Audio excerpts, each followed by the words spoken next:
Student, आज हम नया चैप्टर स्टार्ट करेंगे। चैप्टर है आपका डाटा स्ट्रक्चर। डाटा स्ट्रक्चर में हम दो चीज़ें स्टडी करेंगे, एक आपका स्टैक है और एक आपका क्यूई है। डाटा स्ट्रक्चर जो है वैसे तो और भी इसके पार्ट्स हैं, लेकिन आपके सिलेबस में स्टैक्स और क्यूई ही है जिसके बारे में हम डिस्कशन करेंगे, किस तरह से ये बनते हैं, प्रोग्राम कैसे होते हैं। तो इसके बारे में डाटा स्ट्रक्चर से कंसर्न क्या आपका डाटा आपको मालूम ही है। जो भी आप इंफॉर्मेशन कंप्यूटर के अंदर डालते हो वो डाटा ही होता है, चाहे वो उसके डाटा के टाइप्स होते हैं, यू नो वेरी वेल, कि आप इंटीजर फॉर्मेट में भी डाटा डालते हो, स्ट्रिंग में भी डालते हो, फ्लोटिंग में भी डालते हो, ठीक है ना। ये सारा आपका डाटा स्ट्रक्चर में आता है। अब स्टेटमेंट कुछ ऐसे बनती है डाटा स्ट्रक्चर की, कहता है it is a way to store and manage data information in over computer system, कि ये एक तरीका है स्टोरिंग करने का, इनकी अपने मैनेज करने का अपने डाटा इंफॉर्मेशन या डाटा जो है अपने कंप्यूटर सिस्टम के अंदर, so that we can retrieve data every easily and efficiently, कि ताकि हम अपना जो डाटा है वो ईजिली देख सकें। अगर कोई भी कमांड लगानी है तो वो डाटा हमारे पास रिजर्व में होना चाहिए, कि हाँ भी हमारे पास थाउजेंड्स ऑफ डाटा पड़ा हुआ है और उसमें से हम कुछ रिट्रीव करना चाहते हैं, लेना चाहते हैं, कि हाँ भी एम्प्लॉय का नेम हो गया, उसकी सैलरी हो गई या डेट ऑफ बर्थ हो गई, तो वो चीज़ जो है हम उस इंफॉर्मेशन को ले सकें, तो दैट्स कॉल्ड डाटा स्ट्रक्चर। तो वो सारा का सारा जो इन्फॉर्मेशन है वो आपका डाटा स्ट्रक्चर में स्टोर होता है। डाटा के टाइप्स हैं, दो टाइप्स होते हैं इसमें है आपका एक लीनियर एंड नॉन लीनियर। तो लीनियर में चार टाइप आते हैं। एक आपका लीनियर लिस्ट आता है जिसे हम एरे कहते हैं, एक लिंक्ड लिस्ट आता है, एक स्टक आता है, एक क्वेरी आता है। ये मैंने आपको पहले भी बताया है कि स्टक और क्वेरी जो है ये आपके बोर्ड एग्जाम में है, मतलब कि हम आगे जब स्टडी करेंगे तो इसके बारे में डिस्कशन करेंगे, ठीक है। और आपका नॉन लीनियर में दो आते हैं, एक आपका ट्री और एक आपका ग्राफिक। आपको मैं फ़िलहाल जितने टॉपिक्स यहाँ पर मैंने लिखे हैं इनके बारे में आपको बताऊंगा कि ये होते क्या हैं, ताकि आपको थोड़ा बहुत आइडिया हो कि एक्चुअल में चल क्या रहा है, ठीक है। बाकी जब आप आगे स्टडी करोगे, हायर स्टडी करोगे, तो आपको ये सारी चीज़ें पढ़नी ही पढ़नी है, ठीक है। तो सबसे पहले आपका देखो लीनियर लिस्ट आता है जिसे हम एरे भी कहते हैं। एरे जो है एक आप integer type, floating type, string type, list type format कर सकते हो। तो जैसे आप जैसे लिस्ट बनाते हो ना, पाइथन में लिस्ट क्रिएट करते हो, उसी तरीके से आप एरे भी डिक्लेयर करते हैं। एरे डिक्लेयर करने के बाद आप हर एक वैल्यू को कॉमा से सेपरेट करते हो, ठीक है। और सबसे इम्पॉर्टेंट है ये इंडेक्सिंग नंबर से चलता है, जैसे कि लिस्ट आपकी इंडेक्सिंग फॉर्म में चलती है, टपल्स भी आपके इंडेक्सिंग फॉर्म में चलते हैं, वैसे ही ये भी इंडेक्सिंग फॉर्म में चलता है। तो आपका जैसे ये 0 होगा, ये 1 होगा, ये 2 होगा, ये 3 होगा, ये 4 होगा, इसी तरीके से सो ऑन। तो ये आपका एरे, इसे हम एरे कहते हैं, ठीक है। Now next is your linked list. Linked list क्या होती है कि ये एक ऐसा, आप मान के चलो कि ये एक ऐसा डब्बा है जो कि दूसरे डब्बे के साथ जुड़ रखा है, एग्जाम्पल के लिए है, ठीक है। हम इसको इस तरीके से बोल रहे हैं। तो जैसे कि एक ये आपका देखिए लिंक्ड लिस्ट, इसमें आपने आपका ये हेडर है, ठीक है। सबसे पहले आपका हेडर आता है, उसके बाद आपने एक और आपका बॉक्स बना है जिसको दो पार्ट में डिवाइड करते हैं, और एक आपका डाटा होता है और एक आपका एड्रेस होता है, ठीक है। आपने इसमें 100 वैल्यू अगर स्टोर की है तो ये 100 इसको डिनोट करेगी। इसी तरीके से अगर एक और वैल्यू आगे जाती है तो ये आपका डाटा है, ये आपका एड्रेस है, और इसके अंदर आपने 200 डालेगी, तो हमेशा जो वैल्यू आप यहाँ पर डिनोट करोगे वो अगले वाले पे एड्रेस पर आपको शो करेगी, ठीक है ना। ऐसे ही यहाँ पर शो कर रहा था, सेम ऐसे। तो ये आपस में लिंक्ड होते हैं, इसलिए इनको लिंक्ड लिस्ट कहा जाता है, ठीक है। नाउ आगे आता है आपका स्टक जो है एक पाइथन में जो आपका प्रोग्रामिंग है, ये आपका LIFO के सिस्टम पे चलता है। LIFO का जो सिस्टम है वो ये है, लास्ट इन फर्स्ट आउट, कि जो चीज़ लास्ट में गई है वो सबसे पहले बाहर निकलेगी, ठीक है। इसमें देखिए एग्जांपल्स कुछ इस तरीके से रखे हैं, देखो जैसे एक बुक की एग्जांपल है कि when we arrange the book from the for check then last book will be pick up first. देखो ये एक आपका, मान लो आप क्लास में हो, आपने बुक बच्चों को बोला कि यार भाई बुक रखना स्टार्ट कर दो, तो वो एक के ऊपर एक, एक के ऊपर एक, एक के ऊपर एक, एक के ऊपर एक, ऐसे करके रखते रहेंगे, ठीक है। मतलब कि जो इन हो रहा है वो इस तरीके से हो रहा है। और फिर जब आप बुक को चेक करोगे तो आप पहली वाली बुक को ही तो निकालोगे, लास्ट वाली बुक को थोड़ा निकालोगे। तो पहली यानी कि जो लास्ट में आई है वो पहले आउट हो जाएगी। तो ये जो आपका LIFO last in first out के प्रिंसिपल पर चलता है आपका स्टैक। ठीक है, ऐसा ही आपका QE है। QE में आपका क्या होता है, FIFO। FIFO का मतलब है फर्स्ट इन फर्स्ट आउट, जो पहला गया है वही पहले बाहर आएगा। जैसे कि आपका एक एग्जांपल दे रखा है, ट्रेन टिकट विंडो है कि जो पैसेंजर जो फर्स्ट पैसेंजर है वो लाइन पे खड़ा है, सबसे आगे विंडो पे खड़ा है, तो वो क्या करेगा, अपनी टिकट सबसे पहले लेगा और सबसे पहले लाइन से बाहर निकलेगा। तो ऐसे ही है, ये आपका एक स्टैक है, जो इन कर रहा है पहले वही आउट कर रहा है पहले। ठीक है, तो ये आपका जो QE है आपका, वो फर्स्ट इन फर्स्ट आउट के प्रिंसिपल पर चलता है, और आपका जो स्टैक है वो लास्ट इन फर्स्ट आउट के सिस्टम में चलता है। ये आपको जरा ध्यान रखना है इन दोनों के बारे में, क्योंकि यही आपको आगे जाकर प्रोग्रामिंग वगैरह में मिलेंगी। ठीक है, तो ये आपका फर्स्ट पेज है। नाउ नेक्स्ट इज योर, अगला था आपका, हमने ट्री, ये आपका ये जो ट्री और ग्राफिक्स हैं ये आपके कौन से हैं, नॉन लीनियर ग्रुप टाइप में आते हैं। तो ट्री में इन्होंने कैसे कर रखा है, कह रहा है ये एक उल्टा ट्री है। जैसे आप पहले भी एक ट्री सिस्टम बनाते हो, आपने बनाया भी होगा शायद, तो उसमें क्या होता था कि ये आपस में लिंक्ड अप होते हैं। तो जो सबसे पहला होता है, जो सबसे पहला बॉक्स है, उसको हम रूट भी कह सकते हैं, पेरेंट भी कह सकते हैं, या नोड भी कह सकते हैं।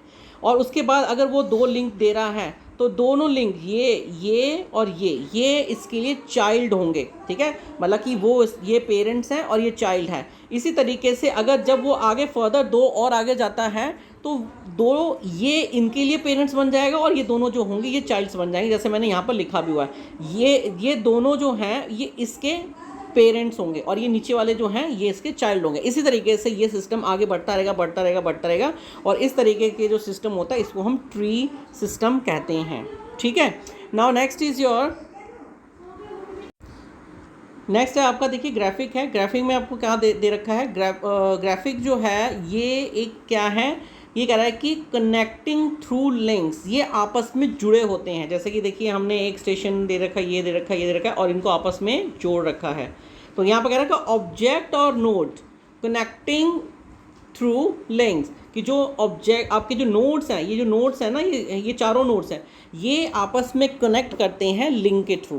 तो ये आपका ग्राफिक में आता है। तो यही आपके नॉन लीनियर में आते हैं, और जो लीनियर में आते हैं वो ये आते हैं। इनमें हमें सिर्फ दो स्टडी करने हैं, एक स्टक करना है, एक क्यूई करना है। तो स्टक और क्यूई के आगे हम डिस्कशन करते हैं। तो देखिए सबसे पहले है कि स्टक सिस्टम में सबसे पहले आपका आता है LIFO, LIFO means last in first out. कह रहा it is a data structure that works on a principle of LIFO, last in first out. कि ये जो आपका लिफो है ये आपके प्रिंसिपल, किस प्रिंसिपल पर काम करता है, लास्ट इन फर्स्ट आउट में काम करता है। जैसे कि यहाँ देखिए मैंने एक एग्जांपल दे रखी है, मैंने वैल्यूज़ इन कर रहा हूँ। ठीक है, मैं वैल्यूज़ इन कर रहा हूँ, तो हमारा इन का रिकॉर्ड जा रहा है। तो 15 गया, फिर 18 गया, फिर 17 गया। 17 के बाद मैंने क्या किया, यहाँ पर देखो एरो की बना रखा है मैंने, तो मैंने क्या किया है, 17 को मैंने आउट कर दिया। तो देखो जब कोई वैल्यू हम इन करते हैं तो उसको हम पुश कहते हैं, और जब हम किसी वैल्यू को आउट करते हैं तो उसको हम पॉप कहते हैं। तो पॉप या डिलीट कहते हैं। तो ये इन का मतलब पुश और आउट का मतलब पॉप। क्लियर। और जब वैल्यू आप यहाँ पर देख रहे हो ना, कि एक चीज़ आपको यहाँ पर थोड़ी और क्लियर होनी चाहिए कि अच्छे से देखो, मैंने यहाँ पर एरो की 17 किया है, 17 के बाद मैंने फिर 12 को पुश किया है। तो जो ये वैल्यू जगह है ना, ये वैल्यू यहाँ से कट हो जाएगी, ये पॉप हो चुकी है, और उसके बाद अगेन 12, 18 के बाद 12 आ जाएगा। तो मतलब ये आपका इस तरीके से काम करता है कि जो हमने लास्ट में एक वैल्यू सेंड की है वो पहले निकलेगी। ठीक है, कंफ्यूजन नहीं होना है आपको। क्लियर। अगला है, कहता है insertion operation in stack is called push, कि जो भी आप ऑपरेशन स्टक के अंदर करते हो पुश करने के लिए, इंसर्शन मतलब इंसर्ट करते हो, वो इंसर्शन कहलाया जाता है। और अगर आप किसी वैल्यू को डिलीट करते हो या पॉप करते हो उसको डिलीशन कहा जाता है। ये यहीं पर मीनिंग है। नेक्स्ट आपका कहते हैं द इंसर्शन एंड डिलीशन।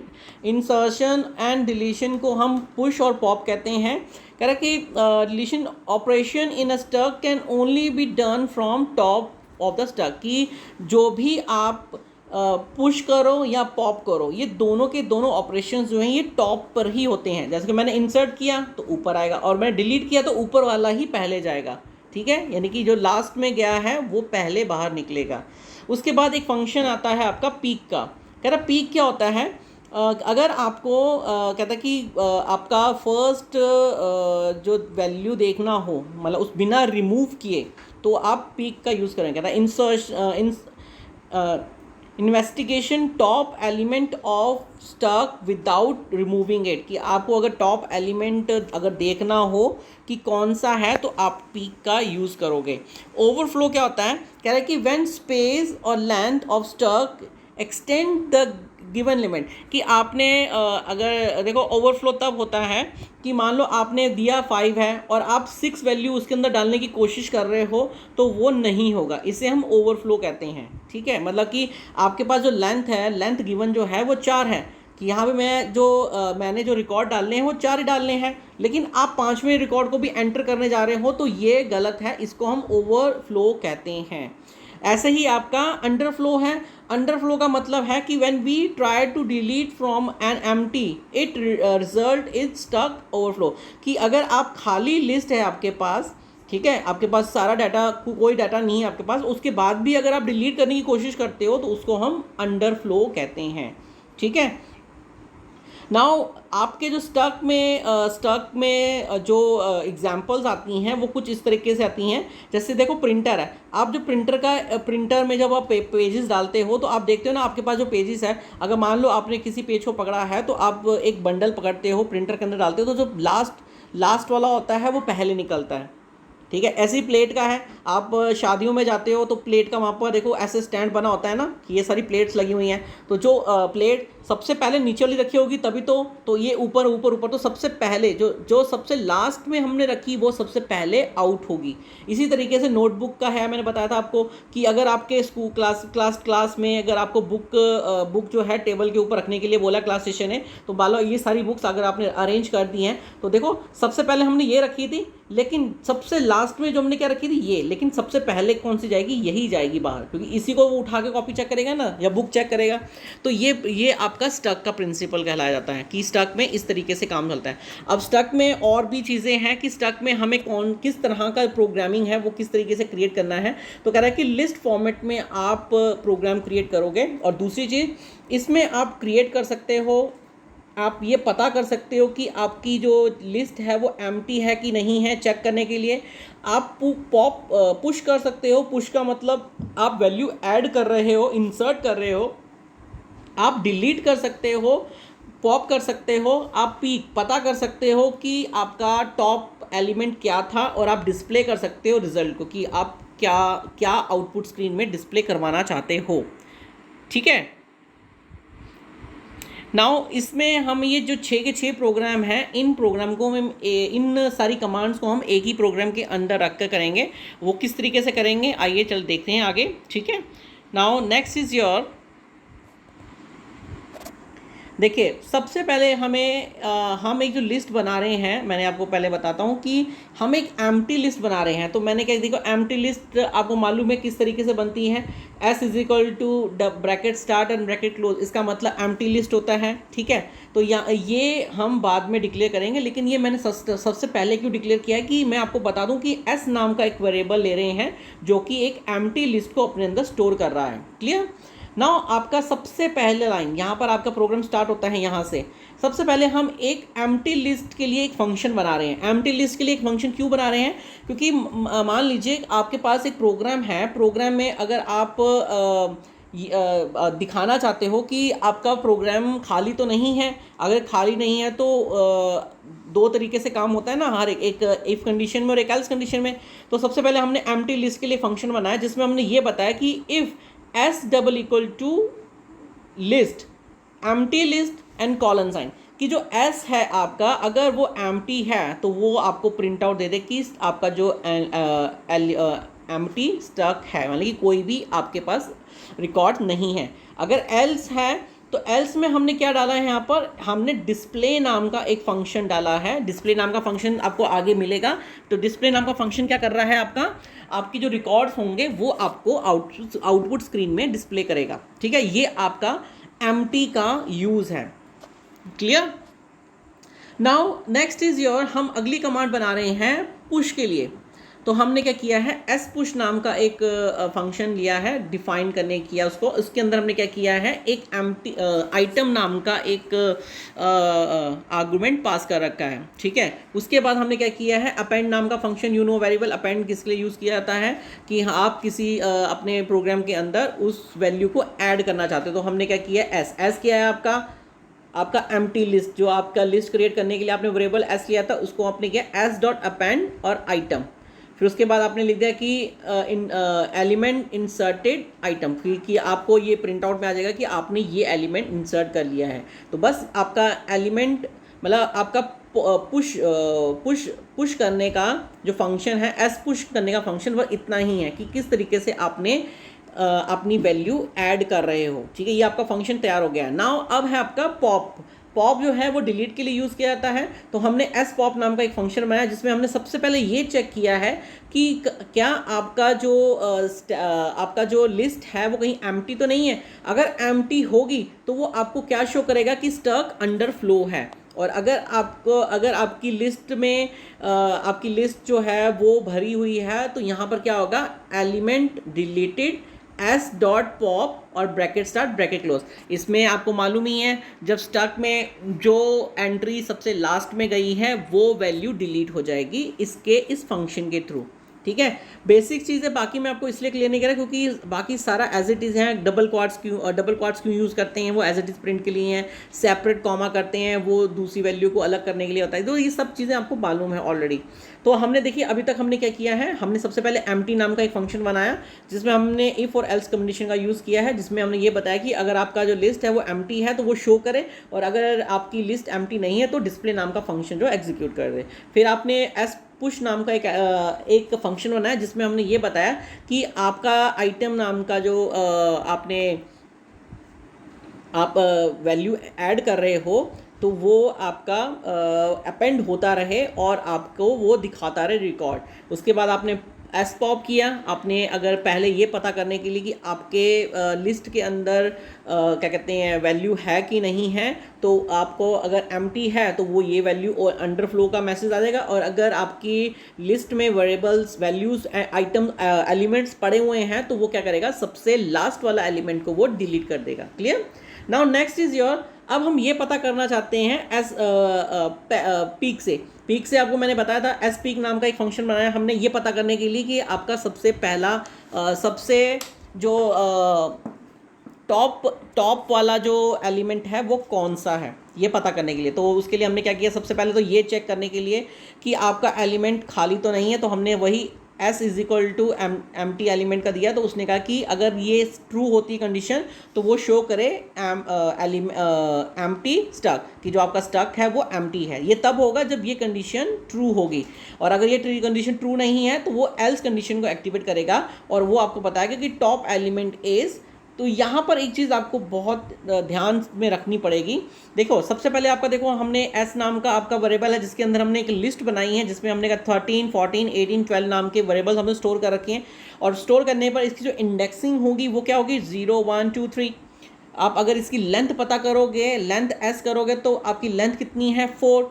अब हमें पता करना है, अगर हम यहाँ पर हम 4 लिखते हैं तो वो कभी भी शो नहीं करेगा, गलत आएगा ना।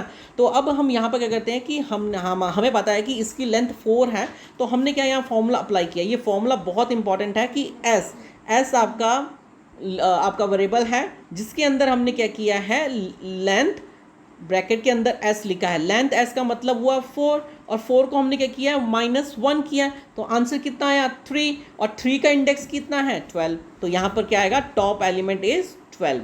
क्लियर, समझ में आ गया आपको ये किस तरीके से सॉर्ट किया गया है। क्लियर, तो ये आपका टॉप एलिमेंट को पता करने का तरीका है। नाउ नेक्स्ट इज योर कि आप किस तरीके से आप अपने प्रोग्राम को डिस्प्ले करवा सकते हो। तो डिस्प्ले करवाने के लिए सबसे पहले हमने इफ़ कंडीशन अप्लाई की। इफ़ कंडीशन में हमने सबसे पहले यही देखा कि अगर वो हमारा जो लिस्ट है वो कहीं एम्प्टी तो नहीं है। अगर एम्प्टी है तो वो आपको शो कर देंगे मैसेज, और अगर नहीं है तो एल्स मैसेज अपीयर करेगा। और एल्स मैसेज में हमने क्या डाल रखा है कि for x in range L S length है तो 4-1। उसके बाद हमने कॉमा दे रखा है -1, और उसके अगेन बाद दे रखा है -1। अब ये तीन मतलब कि आपके ये 2 -1 क्यों है? तो देखो, अगर आप इसको इस तरीके से देखोगे तो देखो स्टार्टिंग आपका ये हो गया, तो यानी कि ये 4 - 1 = 3। लास्ट पॉइंट क्या है? -1। और स्टेपिंग कितनी वो करे? -1 माइनस स्टेपिंग करे। अगर हम 1 करते हैं पॉजिटिव हो जाता है तो वो फिर माइनस नेगेटिव में नहीं जाएगा। अब इसका रीज़न दे रखा है यहाँ पर क्यों। अब देखिए यहाँ पर मैंने, अब यहाँ पर सबसे ऊपर आप एक चीज़ देखिए कि आपको यहाँ पर क्या मिल रहा है। यहाँ पर देखो मैंने लिखा हुआ है कि अगर 4 - 1 3, डेफिनेटली इट्स ट्रू। फिर -1 जो है वो 0 इंडेक्स को रन करेगा। मतलब अगर आपने यहाँ पर -1 शो किया हुआ है तो जब वो रन करेगा तो देखो 4, आपके पास 3 2 1 0, आपका 4 नहीं सॉरी 3 यहाँ तक है ना। तो आपने उसको -1 दिया तो -1 आपका क्या है? आउटर लूप है। तो वो हमेशा आपको मालूम है कि जब भी हम लूप चलाते हैं तो वो एक डिजिट को छोड़कर करता है। तो अगर हम यहाँ पर अगर 0 दे देते, जैसे मैंने यहाँ पर लिखा, अगर मैं यहाँ पर 0 मेंशन कर देता ना, यहाँ पर मैं अगर -1 की जगह अगर 0 मेंशन कर देता तो वो लूप मेरा -1 यहाँ 1 तक ही चलता। लेकिन अब मैंने -1 किया है तो लास्ट लूप क्या है मेरा? 0, तो वो 0 तक चलेगा, इसलिए मैंने यहाँ पर -1 लिखा है। तो -1 के हिसाब से जो कंडीशन बनेगी उसके बाद वो क्या करेगा, एक एक करके आपके वेरिएबल्स को डिस्प्ले कराएगा आपकी स्क्रीन के ऊपर। और एस एक्स मतलब आपका एक्स लूप के लिए है। तो फर्स्ट टाइम आपका एक्स कितना होगा? 3। तो 3 में जो भी वेरिएबल होगा वो आपका आउटपुट स्क्रीन में आ जाएगा। फिर 3 के बाद अगला 2 होगा, 2 का फिर आपका 1 होगा, फिर 1 का, और फिर आपका 1 होगा, 0 होगा, तो वो 0 की प्लेसमेंट वाला एलिमेंट आपको आपके आउटपुट स्क्रीन में शो कर देगा। क्लियर? तो समझ में आ गया आपको ये दोनों? आपका एस पीक नाम का जो फंक्शन है वो किस तरीके से एग्जीक्यूट कर रहा है, और डिस्प्ले नाम का फंक्शन किस तरीके से एग्जीक्यूट कर रहा है। ठीक है ना? तो ये है आपका फंक्शन का स्टार्टिंग का पोर्शन कि आपने अभी देखो, अभी तक हमने इज़ एम्प्टी नाम का एक फंक्शन बनाया। ठीक है, उसके बाद हमने एस पुश नाम का एक फंक्शन बनाया, एस पॉप नाम का फंक्शन बनाया, एस पीक नाम का फंक्शन, और एस अपना डिस्प्ले नाम का फंक्शन बनाया। तो इन फंक्शंस में हमने मोस्टली एक चीज़ बहुत कॉमन लिखी हुई है, वो लिखी है एम्प्टी इफ़ कंडीशन वाली सबसे पहले। एल्स में हमने कंडीशन अप्लाई की हैं। तो आपको कंडीशन में सबसे पहले इसको ध्यान में रखना है कि किस तरीके से ये, अगर आप नेगेटिव वैल्यू को देखना चाहते हो तो किस तरीके से नेगेटिव वैल्यू देखी जा रही है। और ये वाला तो बहुत इंपॉर्टेंट है कि किस तरीके से आप डिक्रीजिंग ऑर्डर में नीचे की तरफ आ रहे हो, क्योंकि आपको मालूम ही है स्टैक में सबसे पहले क्या होता है कि जो सबसे लास्ट में गया वो सबसे पहले इन होगा, आउट होगा सॉरी। तो आपने अगर यहाँ पर देखो, यहाँ पर मैंने 12 लिखा हुआ है तो सबसे पहले 12 आउट होगा, फिर उसके बाद जब फिर नीचे 18 होगा, फिर उसके बाद 14 होगा, और उसके बाद 13 होगा। इस तरीके से ये आपका आउटपुट स्क्रीन में शो करेगा। ठीक है, नाउ नेक्स्ट इज योर, अब जब सब कुछ हमारा रेडी हो चुका है, देखो हमने पाँचों के पाँचों यहाँ पर यूज़ कर लिए ना, 1 2 3 4 5 हमने कर लिए हैं। हमने यहाँ पर 6 कहा था, 1 पीक हो गया, डिस्प्ले हो गया, डिलीट हो गया, पॉप हो गया, क्रिएट तो हम कर ही रहे हैं। क्रिएट का मतलब है वो पॉप पुश करना, पुश मीन्स क्रिएट है। ठीक है, और आपका एम्प्टी चेक का हमने फॉर्मूला बना रखा है, बिल्कुल बना रखा है हमने। इंसर्ट पुश वो भी किया, पी किया, डिस्प्ले भी किया, ये सारे के सारे हमने प्रोग्राम हमने यहाँ पर इंसर्ट कर रखे हैं। नाउ नेक्स्ट इज योर कि अब वो प्रोग्राम ख़त्म होने के बाद अब आप किस तरीके से आपकी आउटपुट आती है। तो सबसे पहले देखिए, वो लाइन ख़त्म होने के बाद आप सबसे पहले यहाँ पर क्या शो करोगे, एस एक एम्प्टी लिस्ट शो करोगे, एस नाम का वेरिएबल जो कि एक एम्प्टी लिस्ट को शो कर रहा है। उसके बाद सबसे पहले आप क्या शो करना चाहते हो, इज़ एम्प्टी।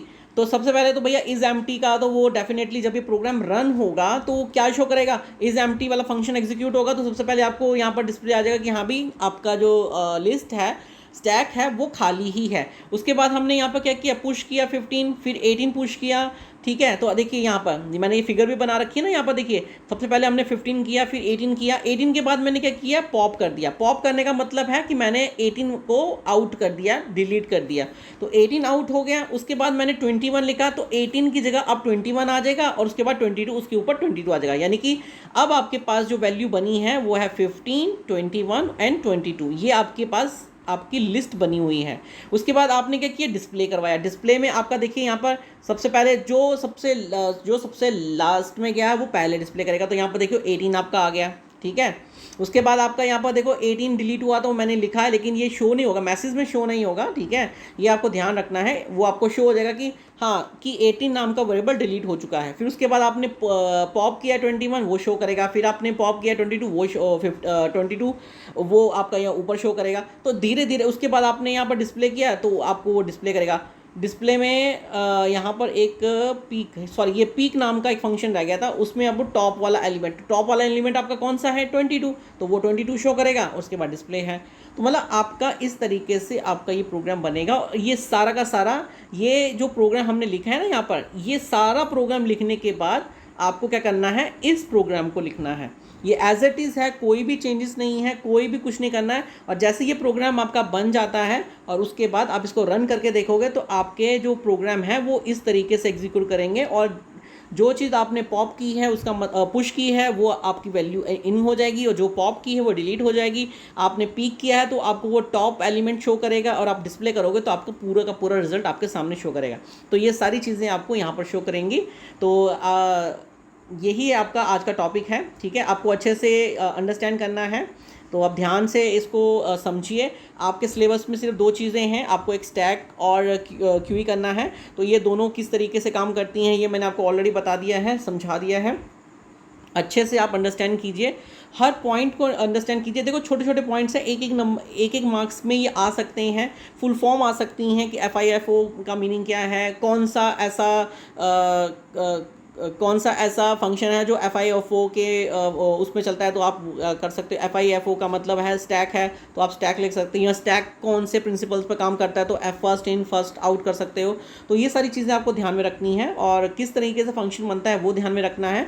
और उसके बाद आप प्रोग्राम को रन करके देखिए, आपका प्रोग्राम डेफिनेटली रन करेगा, ठीक है। तो ये सारे आप नोट मेकिंग कर लीजिए अपने अपने, और कोई चीज़ अगर नहीं क्लियर होगी तो आप मुझसे पूछ सकते हो, ठीक है। आज के लिए इतना ही है, बाकी का टॉपिक हम नेक्स्ट वीडियो में कंप्लीट करेंगे। Okay, thank you.